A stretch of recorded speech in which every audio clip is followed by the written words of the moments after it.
এই ঘটনাটি একটু অন্যরকম, আশা করি সবার ভালো লাগবে। ঘটনাটি যিনি পাঠিয়েছেন তার নাম ডাক্তার মাসুম।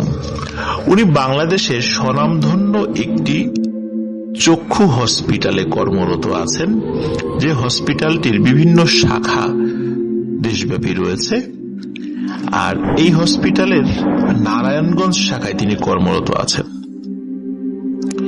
এই হসপিটালের ডায়াবেটিস বিভাগ রয়েছে একটি, সেখানে একজন মহিলা ডাক্তারের মামার সাথে ঘটে যাওয়া ঘটনা ডাক্তার মাসুম ভাই আমাদেরকে শেয়ার করেছেন। ঘটনাটির সময়কাল ছিল 1960 কি 62 সাল।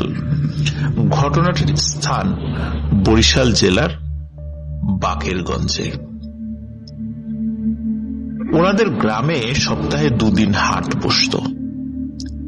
ওই হাটেই গ্রামের অধিকাংশ মানুষজন তাদের বাকি হাট পর্যন্ত তাদের যে জরুরি জিনিসগুলো থাকতো সেই জিনিসগুলো কেনাকাটা করত। এমনই একটি হাটের দিন ওই ডাক্তারের মামা উনি হাট করতে আসেন। ওনার প্রয়োজনীয় যে জিনিসগুলো বিক্রির জন্য ছিল সেগুলো বিক্রি করার পরে ওনার জন্য যেই জিনিসগুলো কেনা প্রয়োজন সেগুলো কেনেন। এর মধ্যে কয়েকটি ইলিশ মাছ ছিল। যেহেতু বরিশাল এলাকা নদী এলাকা, সেখানে ইলিশ মাছের দামও স্বাভাবিকভাবে কিছুটা কম, যার কারণে উনি মানে একটা ইলিশ মাছ না কিনে বেশ কয়েকটি ইলিশ মাছ কিনেছিলেন এবং ইলিশ মাছ কিনে উনি ওনার বাড়ির দিকে হাঁটা শুরু করেন। সাধারণত হাট শেষে নিজেদের বাড়ির পথে একসাথে 7-8 জন বা 10-12 জনের একটি গ্রুপ করে সাধারণত গল্প গুজব করতে করতে সবাই বাড়িতে আসে। কিন্তু ওই দিন কোনো কারণে তার দেরি হয়ে যায় এবং ওনার বাড়ির দিকে রওনা দিতে দিতে 8টা বা 9টা বেজে যায়। আর 8টা বা 9টা অনেক রাত, স্পেশালি গ্রামে, এটা তো আমরা অনেকেই জানি। আর 1960 কি 62 সালের দিকে এটি তো আরো অনেক রাত, কারণ তখন মানুষ কিন্তু সন্ধ্যার পরপরই ঘুমিয়ে পড়তো। এখনো কিন্তু বাংলাদেশে অনেক জায়গা আছে যারা সন্ধ্যার পরপরই ঘুমিয়ে পড়ে এবং সকালবেলা ফজরের আজানের সাথে সাথে উঠে যায় বা তারা আজানের আগেও ওঠে।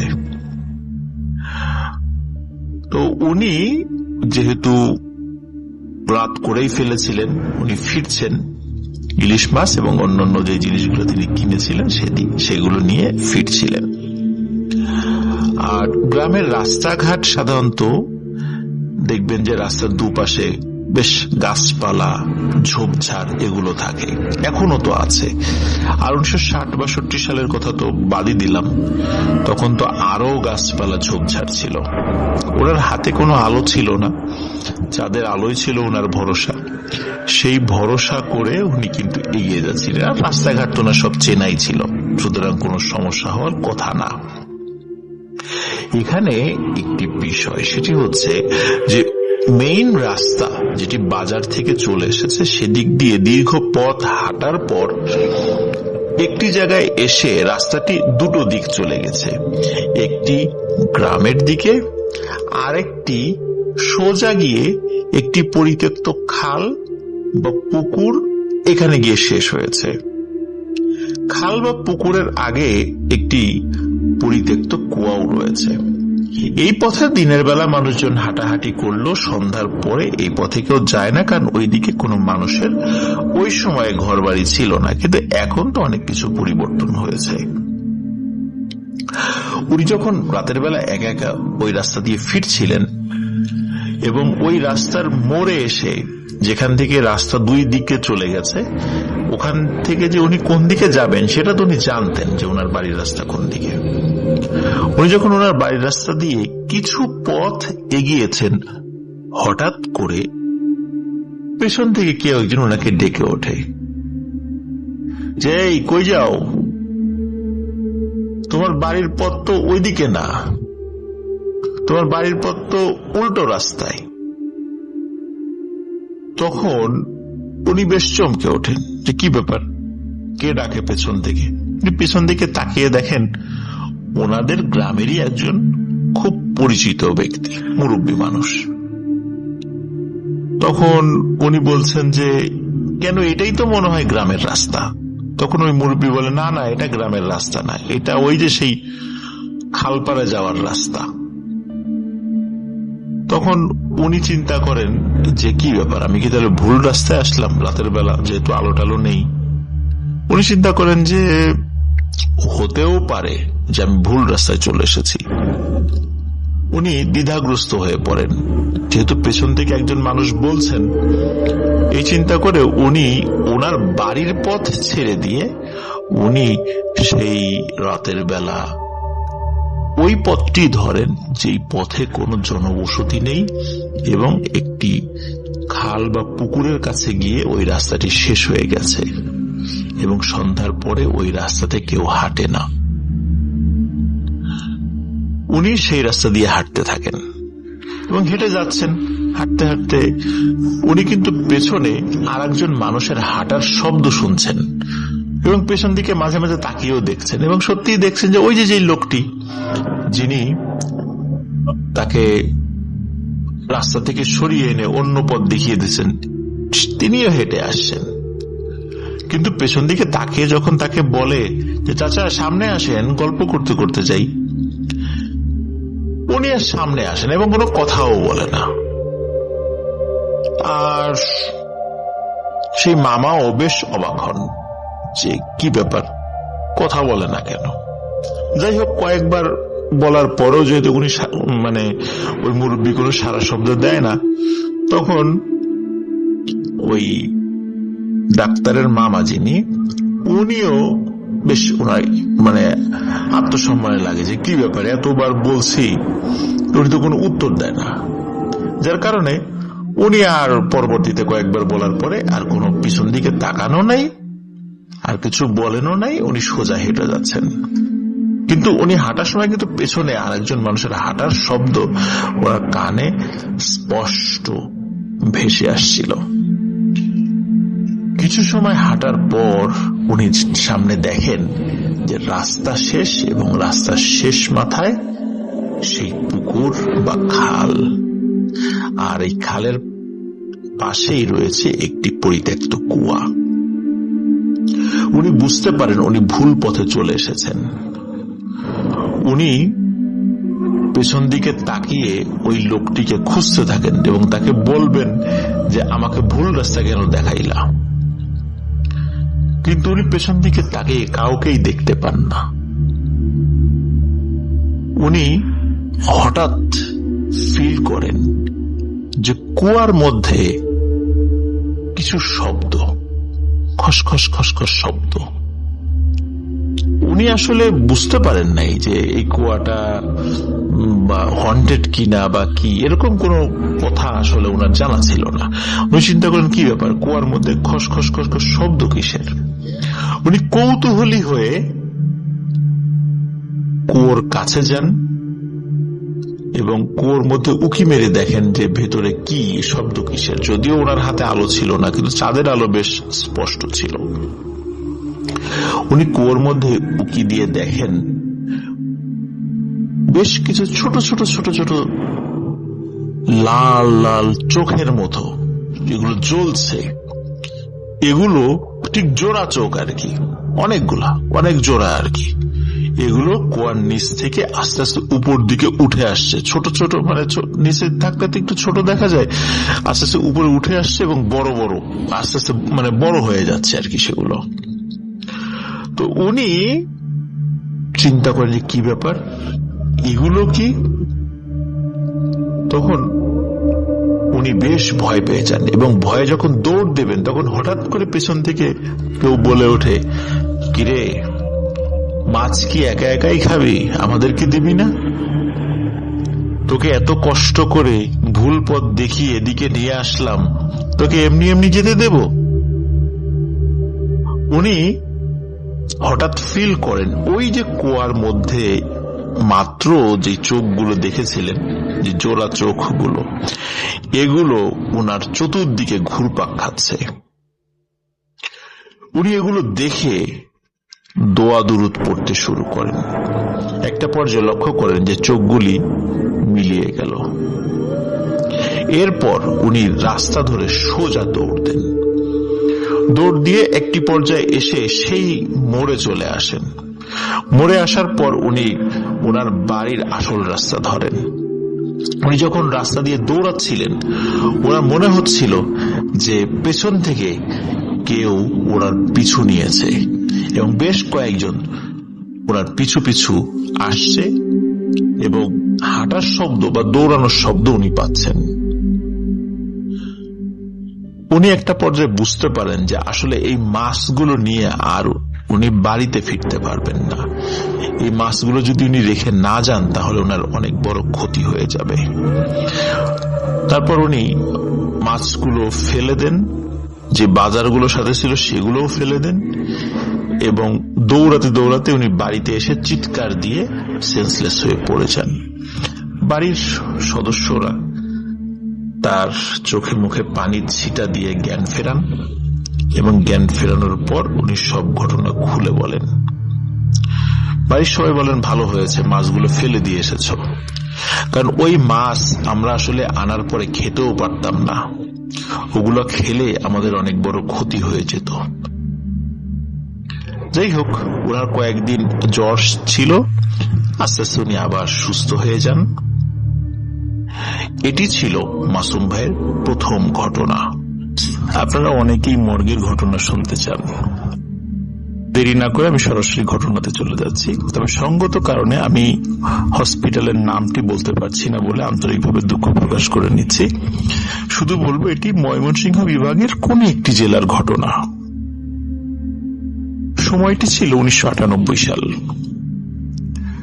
ওই হসপিটালের মর্গের যিনি দায়িত্বে ছিলেন, ইনি কিন্তু ডোম নন, জাস্ট দায়িত্বে ছিলেন। তো উনি সাধারণত যে লাশগুলো মর্গে আসতো সেগুলোর হিসাব রাখতেন, তার নাম পরিচয়, যদি বেওয়ারিশ হতো সেটার হিসাব রাখতেন এবং প্রয়োজন অনুযায়ী মর্গ থেকে লাশটা কোথায় যাবে সেটার হিসাব রাখতেন। সেটা কখনো মেডিকেলের মানে স্টুডেন্টদের কাছে চলে যেতে পারে, কখনো সেটি বেওয়ারিশ হিসেবে দাফন হয়ে যেতে পারে, বিভিন্ন কারণে সেটা চলে যেতে পারে, সেই হিসাবটি তিনি রাখতেন। তো উনি টানা 3-4 দিন খুব অসুস্থ থাকেন, যার কারণে উনি ডিউটিতে যেতে পারছিলেন না। আবার সময়টাও এমন একটা সময় ছিল যখন রোজার ঈদের সময় চলে আসে, ডাক্তার নার্স অনেকেই ছুটিতে চলে যান। তো যেহেতু ওনার ডিউটি কেউ যে একটু করে দেবে সেই ধরনের কোন লোককেও পাওয়া যাচ্ছিল না, তো এই কারণে মানে খুবই নিরুপায় হয়ে ওনার ছেলেকে বলেন যে তুমি আপাতত একটু রাত্রে গিয়ে তুমি একটু জাস্ট খালি মর্গের সামনে আমি যে টেবিলটাতে বসি সেই টেবিলটাতে একটু বসে থাকবে, আর কিছু না, জাস্ট মানে একটু বসে থাকার জন্য বসে থাকা আর কি। তো যিনি বেসিক্যালি মর্গের দায়িত্ব ছিলেন ওনার নাম ছিল নারায়ণ পারই এবং ওনার ছেলের নাম ছিল নিতাই পারই। তো নারায়ণ পারই দীর্ঘদিন মর্গের দায়িত্ব থাকার যেহেতু দায়িত্ব ছিলেন, কিন্তু মজার বিষয় হলো মর্গে অনেক সময় অনেক ঘটনা ঘটে, কিন্তু নারায়ণ পারইয়ের সাথে কোনো ধরনের কোনো ঘটনাই ঘটেনি এবং উনি কোনো তেমন কিছু শুনতেনও না। যার কারণে উনি যখন ওনার পরিবারের সাথে শেয়ার করতেন যে এতদিন মর্গে আমি দায়িত্ব পালন করছি, কিন্তু অনেকের সাথে অনেক জিনিস ঘটে, কিন্তু আমার সাথে এখন পর্যন্ত কোনো ঘটনা ঘটেনি। যার ফলে ওনার ছেলে নিতাই পারই উনিও চিন্তা করেছেন যে এটার কি ব্যাপার, আমার বাবার সাথে তো কখনোই কোনো জিনিস ঘটেনি, তো স্বাভাবিকভাবে এটা জাস্ট একটা মনের ভুল, মানুষ একটু হয়তো মনে ভয় পায়, মনে মনে একটু ভয় পায়, যার কারণে ওই ভয়ের জিনিসটাই সে হয়তো সামনে দেখে। তো নিতাই পারে ওই চিন্তাই করেন। নিতাই পারে সে কলেজে লেখাপড়া করত, ফার্স্ট ইয়ার স্টুডেন্ট ছিল, তবে ফার্স্ট ইয়ার স্টুডেন্ট থাকলেও সে বেশ উঁচু লম্বা এবং বেশ সাহসী একজন ছেলে ছিল আর কি। তো যেহেতু হসপিটালে তেমন কেউ ছিল না, আর মর্গের সাইডটা নিয়ে আসলে মানুষের অত মাথাও কেউ ঘামায় না, যে কে ডিউটিতে আসলো কে না আসলো অতটা মাথাও ঘামায় না, যার কারণে সে বাবা যেহেতু অসুস্থ ছিল সে রাজি হয় সেখানে, মানে এক রাতের জন্যই তো যাওয়া।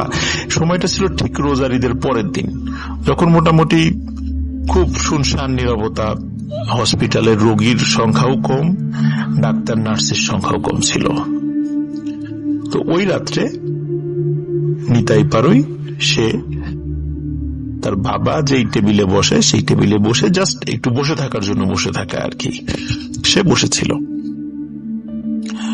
তো সন্ধ্যার দিকে কিন্তু একটি লাশ আসে, লাশটি দুর্ঘটনায় মৃত্যুবরণ করেছে বলে তাদেরকে বলা হয়, এবং ওই লেজার বুকে সেটা এন্ট্রিও করা হয় যে একটি দুর্ঘটনা। তো না, মানে নিতাই পারুই যখন ডিউটিতে গিয়েছে সে কিন্তু তখন কোনো লাশ ঢুকতে দেখেনি, মানে সে যাওয়ার আগেই লাশটা আসলে এন্ট্রি হয়েছে। তো সে ওই লাশের চেহারা টেহারা দেখেনি, দরজা বাইরে থেকে লক করা ছিল এবং সে দরজা থেকে আরো বেশ দূরে সে বসেছিল। রাত যখন 1টা বা 1:30টার দিকে, তখন হঠাৎ নিতাই পারুই মর্গের মধ্যে তপাস করে একটা শব্দ শোনে, মনে হচ্ছে উঁচু থেকে কোনো জিনিস, উঁচু থেকে ভারী কোনো জিনিস তপাস করে মাটিতে পড়েছে বা ফ্লোরে পড়েছে। তখন নিতাই পারুই চিন্তা করে কি ব্যাপার, মর্গের ভিতরে হঠাৎ এমন শব্দ হলো কেন। যেহেতু সে একটু সাহসী ছিল আর ওই মর্গের দরজার চাবিটাও তার কাছে ছিল, তখন সে চিন্তা করে ঠিক আছে আমি যে একটু দেখে আসি যে শব্দটা কেন হলো। নিতাই পারুই আস্তে আস্তে আস্তে আস্তে দরজার কাছে যায়, খুলবে কি খুলবে না সে একটু দ্বিধাগ্রস্ত হতে থাকে যে খুলবো কি খুলবো না। তারপরে মনে হলো না খুলি, তখন সে দরজাটা খুলে মর্গের লাইটটা জ্বালায়। মর্গে বেসিক্যালি ওই সময় তেমন কোন লাশ ছিল না, 1-2টা লাশ ছিল। তো নিতাই পারুই সে দেখলো লাইটটা জ্বালানোর সাথে সাথে যে একটি লাশ নিচে পড়ে আছে এবং স্ট্রেচার, যে পাশে যে থাকা যে স্ট্রেচার সেই স্ট্রেচারটি ফাঁকা। আসলে নিতাই পারুই বুঝতে পারছিল না, কারণ হচ্ছে সে যখন ডিউটিতে এসেছে বাবার স্থলাভিষিক্ত হয়ে, তখন তো সে কোনো লাশকে ঢুকতে দেখেনি। সে শুনেছে যে সে আসার আগে একটা লাশ ঢুকেছে, সেটা কি মাটিতেই রাখা নাকি স্ট্রেচারে রাখা এই বিষয়ে তো তাকে কিছু বলা হয়নি। তখন নিতাই পারুই চিন্তা করে কি ব্যাপার, লাশ তো আসলে স্ট্রেচারে থাকার কথা, মাটিতে কেন। তখন সে চিন্তা করছে হয়তোবা কোনো কারণে স্ট্রেচারের, হয়তোবা যেহেতু লাশটা সে খেয়াল করে দেখলো বেশ শরীর ভারী, মানে বেশ মোটা সোটা শরীর, তো চিন্তা করলো যে হয়তোবা স্ট্রেচারে কোনো একটা পাশে ভার বেশি হয়ে গিয়েছিল, এই কারণে পড়ে যেতে পারে। এখন নিতাই পারুই চিন্তা করছে লাশটি কি সে কষ্ট করে উঠিয়ে স্ট্রেচারে রাখবে কি রাখবে না, এটা নিয়ে সে খুবই দ্বিধাগ্রস্ত ছিল। তখন চিন্তা করলো যে না, যেহেতু এটা পড়ে আছে পড়েই থাক, আমি আর এটা ধরবো না, পরে কি থেকে কি হয়ে যাবে যদি এরকমই রেখে যায়, পরে আবার যদি পোস্টমর্টমের সময় কোনো আলামত নষ্ট হয় বা বিভিন্ন কারণে, নিতাই পারুই লাশটি আর ধরেনি। সে আবার দরজাটি তালা বন্ধ করে চলে যায়, বাইরে চলে আসে এবং বসে আছে। তো তখন সে তার একটু ঘুম ঘুম ভাব চলে আসে। হঠাৎ করে নিতাই পারুইয়ের মনে হচ্ছিল মর্গের মধ্যে কোনো একজন মানুষ হাঁটাহাঁটি করছে।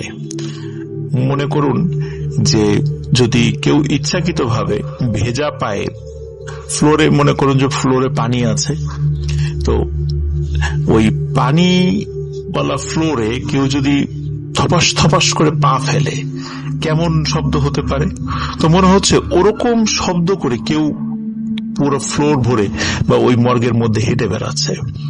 তো নিতাই পারুইয়ের যে বাবা নারায়ণ পারুই, উনি কিন্তু আগে থেকেই নিতাই পারুইকে বলেছিলেন যে মর্গের পাশে একটা বড় গাছ রয়েছে, তো হসপিটালে অনেকগুলো বড় বড় বিড়াল আছে, মাঝে মাঝে বিড়ালগুলো কি করে গাছের ডাল দিয়ে ওই মর্গের যে ভেন্টিলেটর দিয়ে মর্গের ভিতরে ঢুকে পড়ে, ঢুকে অনেক সময় অনেক কিছু তছনছ করে।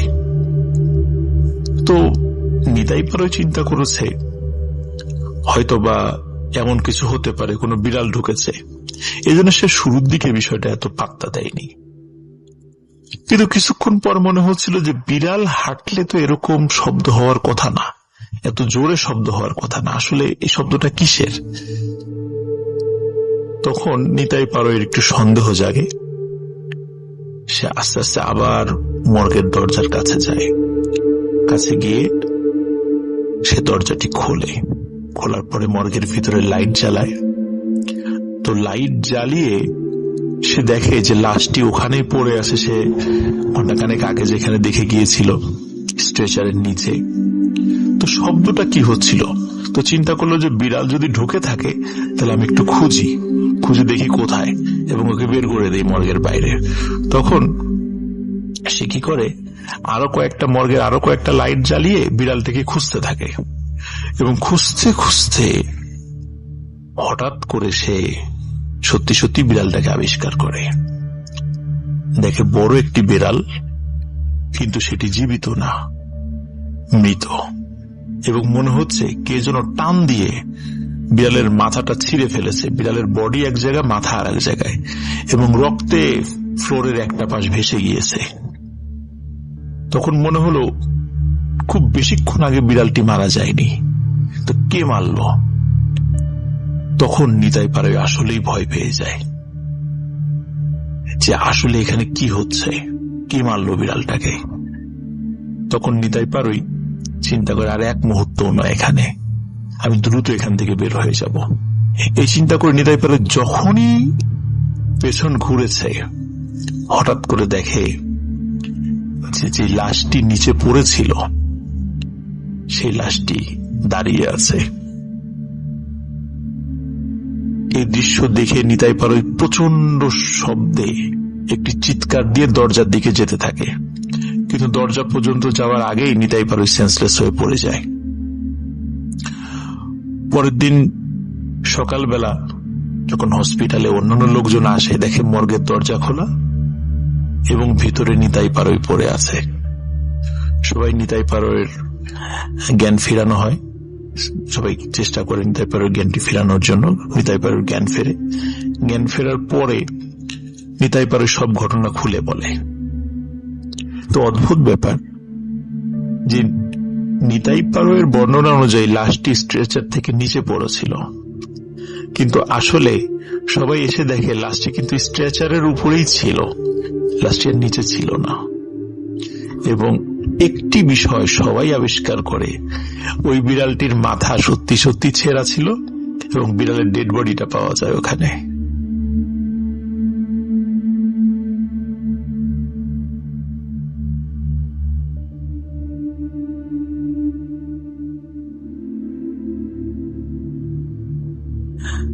আমি আফনান আপনাদের জন্য আজকে নিয়ে এসেছি রক্তহীন করা অ্যাম্বুলেন্সের একটি ঘটনা। আপনারা অনেকে অ্যাম্বুলেন্সের ঘটনা শুনতে চান, কিন্তু সবসময় অ্যাম্বুলেন্সের ঘটনা ম্যানেজ করা সম্ভব হয় না। তো আপনাদের জন্য এবার অনেক কষ্ট করে একটি গল্প পেয়েছি, আশা করি আপনাদের সবার ভালো লাগবে। কথা না বাড়িয়ে আমি সরাসরি গল্পে চলে যাই। ঘটনাটির সময় ছিল 2009 সাল। যার সঙ্গে ঘটেছিল তার নাম হচ্ছে রফিক। উনি পেশায় একজন অ্যাম্বুলেন্স চালক। উনি অ্যাম্বুলেন্সটা বেসিক্যালি দুটো মেডিকেল থেকে, দুটো মেডিকেলের রোগী বা লাশ উনি আনা নেওয়া করেন। একটি হচ্ছে মিডফোর্ড হসপিটাল, আর একটা হচ্ছে ঢাকা মেডিকেল কলেজ। উনি সাধারণত ঢাকা মেডিকেল কলেজের এদিকে বেশি থাকেন, কারণ এখানে দেখা যাচ্ছে যে রোগীর পরিমাণ বেশি, ওনার ট্রিপটাও বেশি পাওয়া যায়। এই জন্য উনি সাধারণত ঢাকা মেডিকেল কলেজের এই সাইডটাতেই ওনার আনাগোনাটা বেশি। যেদিন ঘটনাটি ঘটে ওই তারিখটা ছিল হচ্ছে মঙ্গলবার এবং সময়টা ছিল আগস্ট মাস। তো এমন একটি সময়ে, ওই সময় প্রচন্ড গরম ছিল, গরমকাল বেশ, কারণ আগস্টে তো আমাদের এখানে বেশ বাংলাদেশে কিন্তু বেশ গরম থাকে। ওই সময়ে রাত বাজে প্রায়, ওনার ভাষ্য অনুযায়ী রাত বাজে তখন প্রায় 11টা। ওনার পরিচিত একজন ব্যক্তি, যিনি ওই হসপিটালের 4র্থ শ্রেণীর একজন কর্মচারী, সাধারণত তাদের মাধ্যম দিয়ে ওনারা ট্রিপ গুলো পেয়ে থাকেন। সেই ব্যক্তিটি এসে তাকে জানায় যে আরিচার ঘাট যেটি রয়েছে, এই ঘাটের পাশে একটি গ্রাম রয়েছে, সেই গ্রামে একটি লাশ পৌঁছে দিতে হবে। এখন তিনি জিজ্ঞেস করেন যে লাশের কি হয়েছিল, কিভাবে মারা গেল। তখন তারা বলে যে উনি এমনিতেই বার্ধক্যজনিত কারণে মারা গেছেন।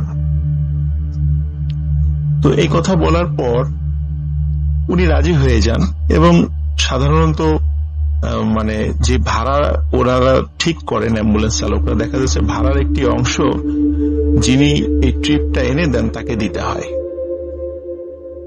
তো ঠিক হলো যে তখন 7,000 টাকায় আরিচায় পৌঁছে দেবেন। ওই সময় কিন্তু 7,000 টাকা অনেক, মানে আরিচা অনুযায়ী যেহেতু নদী পার হতে হচ্ছে না, ফেরির খরচটা লাগছে না, সেই অনুযায়ী 7,000 টাকা কিন্তু ওনার জন্য বেশ ভালো অ্যামাউন্টের একটি টাকা। উনি রাজি হয়ে যান এবং 4র্থ শ্রেণীর কর্মচারীকে উনি 2,000 টাকা দেন এবং 5,000 টাকা উনি ওনার কাছে রাখেন। মানে এরকম একটা শর্ত হয় আর কি। এবং ট্রিপ শুরু করার আগেই ফুল টাকাটা পেইড করে নিতে হয়। সাধারণত ওইখানে নাকি এইভাবেই সিস্টেমে এই ট্রিপ গুলো অ্যাম্বুলেন্সের যারা চালক তারা এরকম মানে এই কাজটা করে থাকেন। কারণ অনেক সময় দেখা যায় লাশ নিয়ে বাসায় নামানোর পরেই সবাই লাশ নিয়ে ব্যতিব্যস্ত হয়ে যান, অ্যাম্বুলেন্সের কথা মনে থাকে না, চালকের কথা মনে থাকে না। এই জন্য ওঠার আগেই সাধারণত এই টাকাটা ওনারা পারতপক্ষে মানে নিয়ে নেওয়ার চেষ্টা করেন। যখন লাশটি নিয়ে আসা হয়, লাশের সাথে 4 জন লোক ছিল, 3 জন পুরুষ এবং 1 জন মহিলা। গাড়িতে ওঠার পরপরই স্বাভাবিকভাবেই রফিক সাহেব উনি টাকা দাবি করেন এবং ওনারা কোনো ধরনের কোনো উচ্চবাচ্য ছাড়াই টাকাটা দিয়েও দেন। গাড়ি চলতে থাকে। রাত তখন প্রায় 1টা বাজে। রাত 1টার মধ্যে ওনারা মানিকগঞ্জ প্রায় পার হয়ে যাবেন এমন একটি সময়।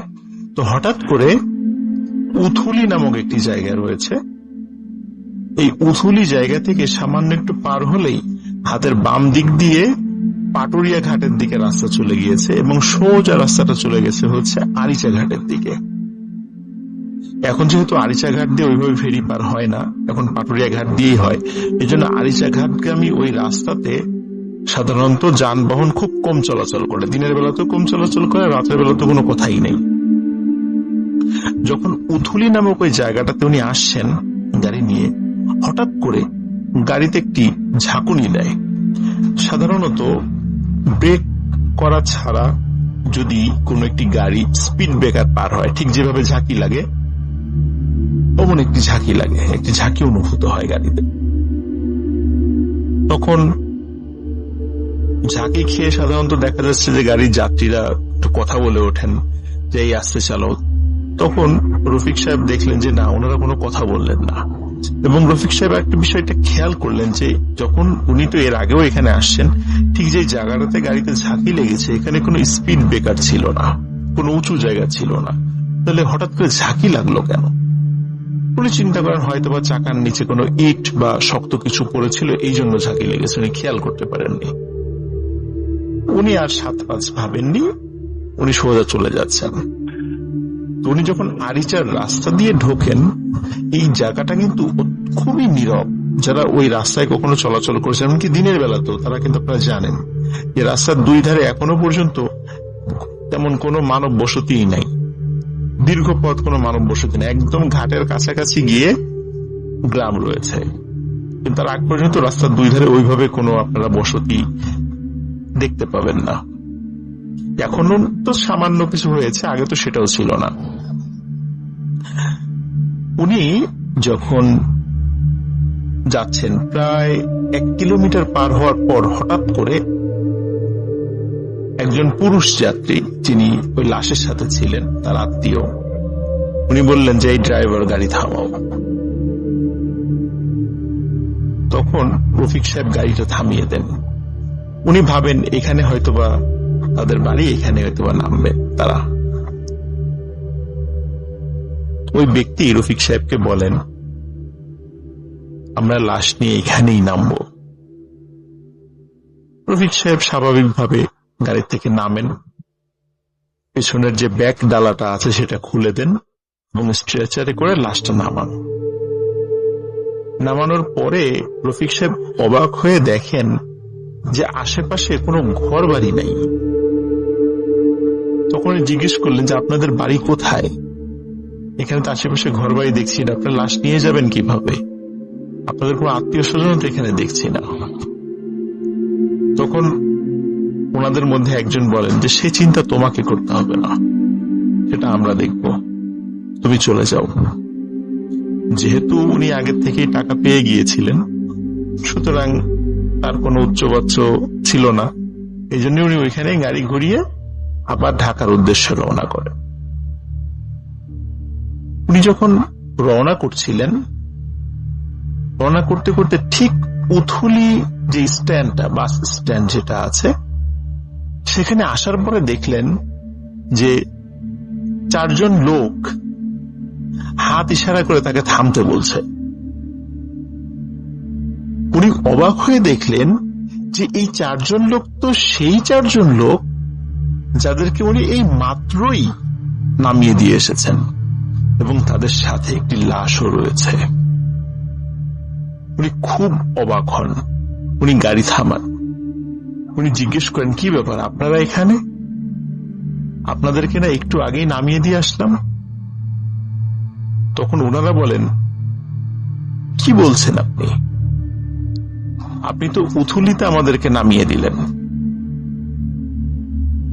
জোর করে আমাদেরকে নামিয়ে দিয়ে আপনি সোজা চলে গেলেন, এখন আবার ঘুরে আসছেন, আমরা এখন এই লাশটা কিভাবে নিয়ে যাব? রফিক সাহেব যতটুকু না অবাক হন, তার থেকে বেশি বিরক্ত হন যে আমি মাত্র নামিয়ে দিয়ে আসলাম তাদেরকে, অথচ ঘুরে আসার পরে তারা এখানে কিভাবে আসলো, আর এখন এসে বলছে আমি নাকি উথুলি বাস স্ট্যান্ডে তাদেরকে নামিয়ে দিয়েছি। যাই হোক, যেহেতু এটা একটা অবাক করার মতো বিষয় ছিল, উনি কিছুতেই মিলাতে পারছিলেন না যে একটু আগেই তো উনি নামিয়ে দিয়ে আসছেন, হঠাৎ করে এই ধরনের ঘটনা কেন ঘটলো।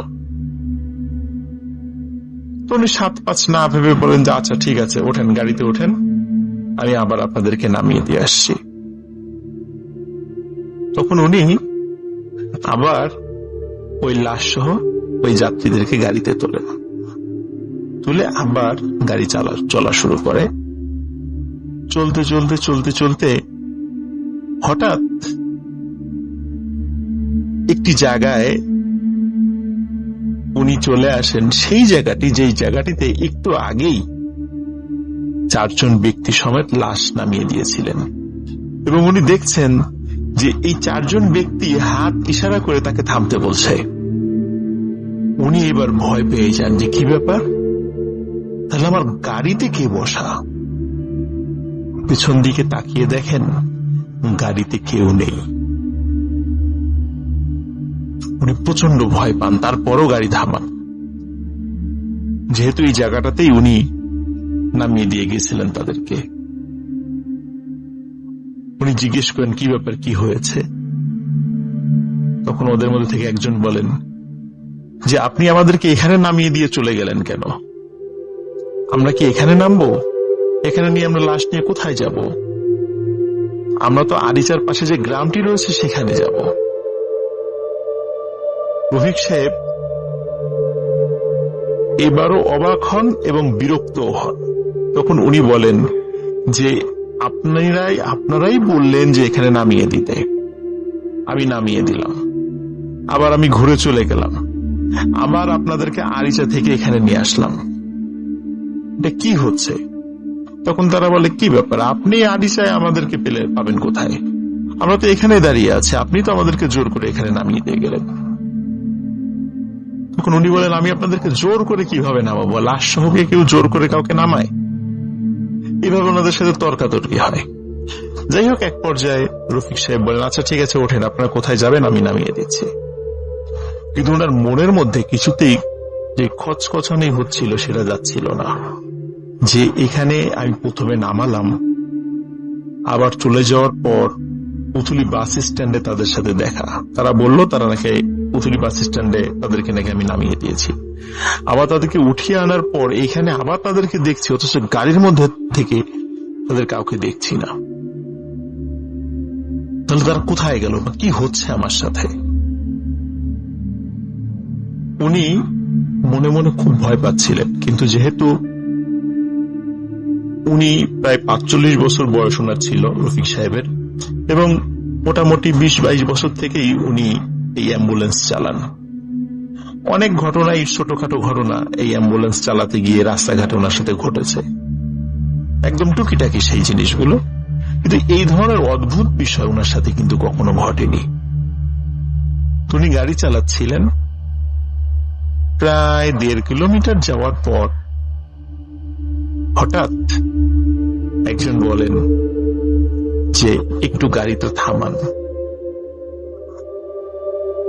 তখন রফিক সাহেব বলেন যে এখানেই কি আপনারা নামবেন? বলে না, এখানে নামবো না, আমাদের একটি কাজ আছে। এই কথা বলে একজন নামেন, অন্যরা গাড়িতে থাকেন। এখন রফিক সাহেবের ওনার একটু প্রাকৃতিক ডাকে সাড়া দেওয়ার প্রয়োজন ছিল, তো উনি মাত্র কয়েক মিনিটের সময় নিয়ে উনি আবার গাড়ির কাছে ফিরে আসেন। কিন্তু অদ্ভুত ব্যাপার, গাড়িতে একজন মানুষও নাই, একজন মানুষও নাই। কোথায় গেল তারা? কিন্তু গাড়ির মধ্যে লাশ কিন্তু রয়েছে। রফিক সাহেব চিন্তা করছেন যে মাঝে মাঝে কিন্তু এরকম লাশ দিয়ে ধোকা দিয়ে অনেক সময় গাড়ি ছিনতাইয়ের ঘটনা ঘটে, ওনার সাথে সেই ধরনের ঘটনা ঘটছে না তো? তখন উনি চিন্তা করেন আসলে এই লোকটি মারা গেছে কিনা একটু চেক করে দেখি। এবং রফিক সাহেব সাহস করে গাড়ির ব্যাক ডালাটা খুলে লাশের হাতের পালস চেক করে দেখেন আসলে সত্যিই মারা গেছে।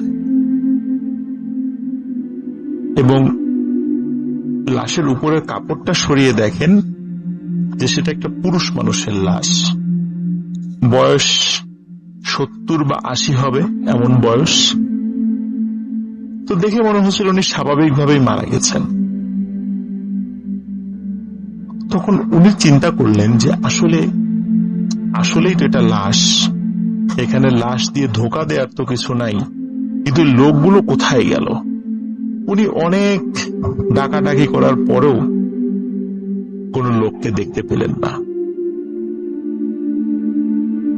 ওদিকে উনি খেয়াল করছিলেন যে আরিচা ঘাট খুব বেশি দূরে নয়। তখন উনি চিন্তা করলেন যে যেহেতু কাউকে পাওয়া যাচ্ছে না, তাহলে আমি গাড়িটি চালিয়ে আরিচা ঘাটের কাছে চলে যাই। ওখানে গেলে হয়তো বা কোনো মানুষ পাবো, তাদের কাছে জিজ্ঞেস করলে এই লোককে দেখালে বলে দিতে পারবেন যে উনি কোন বাড়ির বা কোন গ্রামের, হয়তো অনেকেই চিনবেন তাকে। এই চিন্তা করে উনি গাড়ি স্টার্ট দিলেন। গাড়ি স্টার্ট দেওয়ার পর উনি আরিচা ঘাটের কাছে চলে আসেন এবং দেখেন ওখানে বেশ ২-১ লোক, বিশেষ করে ওই যারা বাজারের যে পাহারাদার বা চৌকিদার, তারা সেখানে আছে। তখন গাড়ি থামিয়ে তাদের একজনকে ডাকলেন। ডাকার পরে বললেন যে আচ্ছা, আপনি কি বলতে পারবেন এই যে ভিতরে আমার গাড়ির মধ্যে যে লাশ রয়েছে, এটি আপনাদের এলাকার কার লাশ? তখন ২ চৌকিদার খুব অবাক হয়ে রফিক সাহেবের দিকে তাকান, বলে যে লাশ কোথায়? লাশ? তখন এই যে আমার গাড়িতে। আপনার গাড়িতে তো কোনো লাশ দেখছি না। সত্যি রফিক সাহেব পেছন দিকে তাকিয়ে দেখেন গাড়িতে কোনো লাশ নেই। রফিক সাহেব মারাত্মক ভয় পেয়ে যান। ভয় পাওয়ার পরে ওই চৌকিদারকে সবকিছু খুলে বলেন যে এই ঘটনা ওনার সঙ্গে ঘটেছে। তখন চৌকিদার বলেন যে আমরা তো এই গ্রামের খুবই পুরাতন বাসিন্দা, এখানে এমন কোন লোক মারা গিয়েছে বলে তো আমরা জানি না। কথা শুনে রফিক সাহেব চিন্তা করেন হয়তোবা ওনারা জানেন না, এটা হতেই পারে, কিন্তু এই যে যে ঘটনাগুলো ঘটছিল এগুলো আসলে কেন ওনার সাথে ঘটছিল উনি কিছুতেই বুঝতে পারছিলেন না, কোনো হিসাব মিলাতে পারছিলেন না। উনি ওই দিন আর গাড়ি নিয়ে ঢাকায় যেতে পারেননি। উনি মানসিকভাবে খুব বিপর্যস্ত হয়ে পড়েন এবং ওনার ওই বিপর্যস্ততা দেখে আরিচাঘাটের দুইজন চৌকিদার তারা তাকে গাড়িটা পার্কিং করার ব্যবস্থা করে এবং রেস্ট নেওয়ার জন্য তাদের যে বিশ্রামের যে জায়গাটা আছে সেটা ছেড়ে দেয়, বলে যে আপনি এখানে বিশ্রাম করেন।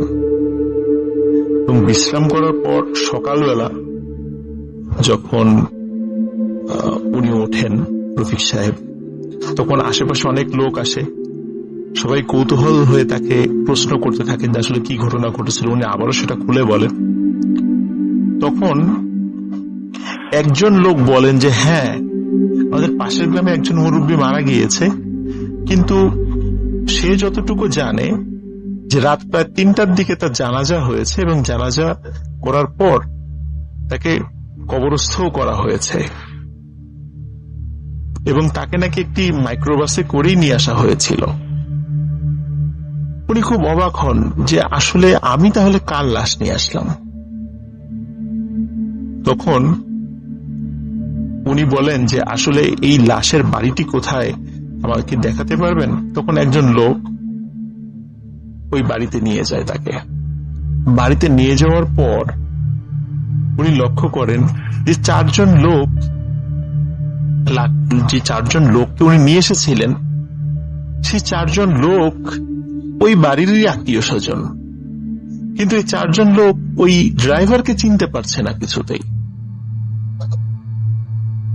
তখন ড্রাইভার বললেন রফিক সাহেব যে আমি তো আপনাদেরকে কালকেই নিয়ে আসলাম, লাশের সাথে নিয়ে আসলাম, এই ঘটনা ঘটলো। তখন ওরা বললেন না তো, আমরা তো আপনার গাড়িতে আসিনি, আপনার মাইক্রোবাসের কালার হচ্ছে কালো আর আমরা যেই মাইক্রোবাসে এসেছিলাম সেটার রং সাদা, আমরা তো আপনার গাড়িতে আসিনি। তখন রফিক সাহেব চিন্তা করলেন যে তাহলে এই যে ওনাদের কাছ থেকে যে টাকাটা পেয়েছিল সে টাকাটা তখন ওনার পকেটে। তখন যে এই যে আপনারাই তো আমাকে টাকা দিয়েছেন, বলে না তো, আমরা তো কোনো টাকা দেইনি আপনাকে। এবার আর রফিক সাহেব উনি ওনার সেন্সটা ধরে রাখতে পারেন না, উনি ওখানে আবার সেন্সলেস হয়ে পড়ে যান। ঘন্টাখানেক পর যখন ওনার জ্ঞান ফেরে তখন রফিক সাহেব ওনার বাড়িতে ফোন করেন। ওনার বাড়ি থেকে লোক আসার পর সেই ব্যক্তি গাড়ি ড্রাইভ করে রফিক সাহেবকে ঢাকাতে নিয়ে যান এবং এই ঘটনার পর দীর্ঘদিন উনি অ্যাম্বুলেন্স চালাননি। পরে মানসিকভাবে সুস্থ হওয়ার পর আবার উনি অ্যাম্বুলেন্স চালান। উনি কিন্তু এখনো অ্যাম্বুলেন্স চালান। উনি এখনো ঢাকা মেডিকেল, মিটফোর্ড বা সোহরাওয়ার্দী এখানকার রোগী বা লাশ উনি আনা নেওয়া করেন। তবে ওনার সাথে মাঝে মাঝে কিছু ছোটখাটো কিছু ঘটনা ঘটেছে, কিন্তু এই ধরনের অদ্ভুত ঘটনা কখনো ঘটেনি।